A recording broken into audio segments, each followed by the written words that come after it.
Hi, this is కొత్త Nagaraju. Welcome to Q ten news. ఈరోజు మనం నల్గొండ జిల్లా మాడుగులపల్లి మండలం కన్నెకల్ గ్రామానికి చెందినటువంటి కటికం చెన్నై గారితో ఉన్నాం. మరి ఆయన కాంగ్రెస్ పార్టీ నాయకులు, సీనియర్గా ఇప్పుడు గత ప్రభుత్వం 10 ఏళ్ల టీఆర్ఎస్లో కూడా పార్టీ మారకుండా పార్టీ కోసం కష్టపడేటువంటి ముఖ్య కార్యకర్త. మరి ఆయన మాటల్లోనే రేపు వచ్చే స్థానిక సంస్థలు ఏమైనా పోటీ చేసే అవకాశం ఉందా అనే విషయాలు కూడా ఆయన మాటల్లో తెలుసుకుందాం. నమస్తే చెన్నై గారు. నమస్తే అండి. మీరు కాంగ్రెస్ పార్టీలో ఎప్పటి నుంచి కొనసాగుతున్నారు? నేను కాంగ్రెస్ పార్టీలో గత 30 సంవత్సరాల ఫస్ట్ నుంచి కూడా నాకు ఓటు హక్కు వచ్చిన కాంచి కూడా కాంగ్రెస్ పార్టీలోనే ఉంటున్నా. ఇంతవరకు మేము పార్టీ మారే లేదు, ఇంకా భవిష్యత్తులో కూడా మారే ప్రసక్తే లేదు. మేము ఈ పార్టీలో ఎప్పుడైనా కొనసాగుతూనే ఉంటాం. అంటే ఎందుకని కాంగ్రెస్ పార్టీ గత 10 ఏళ్ళు బీఆర్ఎస్ పార్టీ పాలించింది, మరి దాంట్లోకి పోవాలనిపించలేదా? మరి ప్రతిపక్షంలో ఎట్లా ఉన్నారు? ఏం మాకు పార్టీ ఫస్ట్ నుంచి ఇళ్ళనే ఉన్నాము. ఆ పార్టీ అలా పోయినా ఏమున్నది సార్, అది అలా అది చేసేది అలా పోయి చేసింది ఏం లేదు, చేసేది వాళ్ళు మొత్తం పార్టీ అని పార్టీ ఒకటే కానీ అంతా అప్పులపాలు చేసింది తప్ప కేసీఆర్ చేసింది అయితే ఏం లేదు. గత ప్రభుత్వం వల్ల కాంగ్రెస్ ప్రభుత్వం వల్లే చేసిన పనులే ఉన్నాయి. అవి ఇప్పుడు ఆ ఇండ్లు కట్టించినాయి అవన్నీ ఉన్నాయి తప్ప ఈ కేసీఆర్ చేసింది అయితే ఏం లేదు. ఏం చేయలేదు 10 సంవత్సరాలలో ఏం కూడా చేయలేదు. ఈ ఊళ్ళో కూడా ఏం చేయలేదు వాళ్ళు. ఇప్పుడు ఈ కాంగ్రెస్ ప్రభుత్వం వచ్చినాకనే రుణమాఫీ చేసింది, అదేంది సన్న బియ్యం ఇస్తున్నారు. ఇప్పుడు చెప్పకపోయినా సన్న బియ్యం ఇస్తున్నారు. ఇందిరా మిల్లు కూడా ఇప్పుడు స్టార్ట్ అయినాయి మా కాడ. ఇందిరా మిల్లు వస్తున్నాయి. 200 యూనిట్ కరెంటు బిల్లు 200 యూనిట్ల వరకు అది ఫ్రీగా ఇస్తున్నారు. ఇంకా ఇంకోటి కాంగ్రెస్ పార్టీలో కొనసాగుతూ వస్తున్నారు. మీరు ఎప్పటి నుంచో కాంగ్రెస్ పార్టీలో ఉంటున్నారు. మరి కాంగ్రెస్ పార్టీ కూడా నీకు సరైన గుర్తింపు అనేది ఇస్తుందా? పార్టీలో పార్టీ గుర్తింపు ఉన్నది సార్ మనకు. ఫస్ట్ నుంచి పార్టీలో ఉన్నాం. మనకు గుర్తింపు లేకుంటే మన సార్ అందరు ఎరికే మనం గుర్తింపు ఉన్నది. పార్టీ పెద్దలందరూ సహకరిస్తే నేను రేపు సర్పంచ్ ఎలక్షన్లో కూడా పోటీ చేద్దామని అనుకుంటున్నాను. అంటే మీ పార్టీ మండల నాయకులు కావచ్చు, మీ స్థానిక నాయకులు కావచ్చు, అందరూ సహకరిస్తే పోటీ చేస్తుంటారు. అందరు సహకారం ఉంటుంది మనకు, అందరు సహకారం ఇస్తారు. మనకు ఫస్ట్ నుంచి ఉన్నాం. మనం పార్టీ ఇంతవరకు కూడా మారలే. మనకు సహకరిస్తారు. మనం కూడా అందరితోటి మంచిగా అందరి సహకారాలతోటి చేద్దామని. ముఖ్యంగా మీ ఎవరి నాయకత్వంలో, మండల లెవెల్ కావచ్చు, స్థానికంగా కానీ మీరు ఎవరి నాయకత్వంలో పనిచేస్తున్నారు? మేము కొండేటి మల్లయ్య గారు ఉన్నారు ఇక్కడ. ఆయన మంచి నాయకుడు. అనిల్ రెడ్డి, శంకరు, ఇక్కడ వెంకన్న అని డీలర్ వెంకటేశ్వర్లు, ఆయన చాలా మంది, ఇంకా చాలా మా తోటి సతీషు, వీళ్ళంతా దుర్గా ప్రసాద్, వీళ్ళంతా మా తోటి ఉన్నారు. మంచిగా అందరూ అనంతుల వెంకన్న వీళ్ళందరూ ఉన్నారు మా తోటి. అందరం కలిసి చేద్దామని. మీరు మొదటి నుంచి కాంగ్రెస్ పార్టీలో ఉంటున్నారు కాబట్టి ఒక ప్రధాన కార్యకర్తగా ఉంటున్నారు.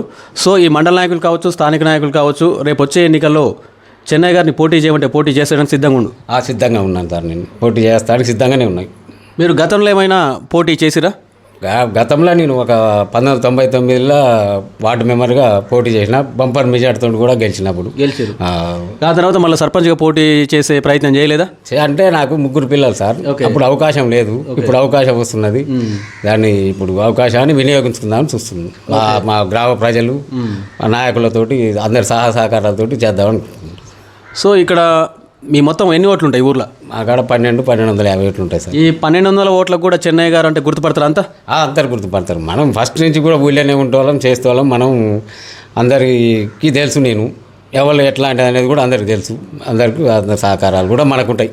అందరు ఇప్పుడు మన రాష్ట్రాన్ని 10 ఏళ్ళు టీఆర్ఎస్ పార్టీ పాలించింది. మరి ఏ విధమైన అభివృద్ధి చేసిందంటారు? అభివృద్ధి ఎక్కడ సార్, అప్పులు చేసింది తప్ప అభివృద్ధి అయితే ఏం లేదు. మొత్తం ఇలా 7 లక్షల కోట్లు అప్పు అయింది.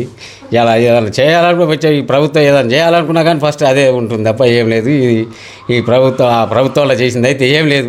ఈ ప్రభుత్వాలనే ఇప్పుడు మంచిగా సన్న బియ్యం ఇస్తున్నారు, రుణమాఫీ చేసినారు, 200 యూనిట్ల కరెంటు బిల్లు అది చేసినారు. ఇంకా ఇప్పుడు ఇందిరమ్మ ఇల్లు కూడా స్టార్ట్ అయినాయి మా కాడ.